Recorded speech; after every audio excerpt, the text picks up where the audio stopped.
according to the book of Santiago chapter 4 verse 13 to 17.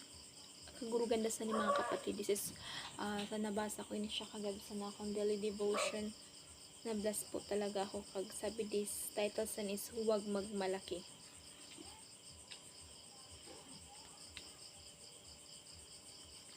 Santiago 4 verse 13.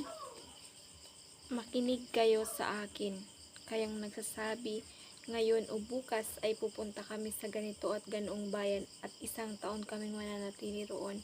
Mangangalakal kami at kikita ng malaki. Verse 14. Ni hindi nga ninyo alam kung ano ang mangyayari sa inyo sa araw ng bukas. Ang buhay ninyo ay parang usok lamang, sandaling lumilitaw at agad nawawala. Verse 15. Sa halip ay sabihin ninyo kung loobin ng Panginoon, mabubuhay pa kami at gagawin namin ito o iyon. Verse 16, ngunit kayo'y nagmamalaki at nagyayabang at iyan ay masama. Amen.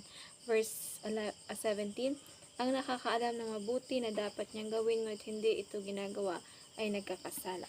Amen. Praise God. Wala kita san right na maghambog. Ano man ang igwa kita, kayamanan or pagiging sikat mo. Wala kita sa karapatan na maghambog sa tao kaga na sa aton Diyos na buhay kasi tanan na igwa kita hali ni sa aton Diyos.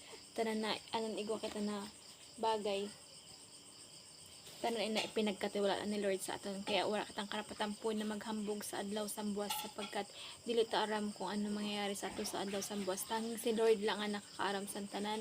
Si Lord lang ang may control ng lahat ng bagay. That's why kung ano man igwa kaya na dili mi na kailangan ihambog. Instead, kailangan aton dapat ihambog ang dili ihambog aton dapat i-share kung gaano si Lord kabuti sa buhay sa tagay sad sa aton, kung paano si Lord naging pinatunayan niya na makapangyarihan siya na Diyos.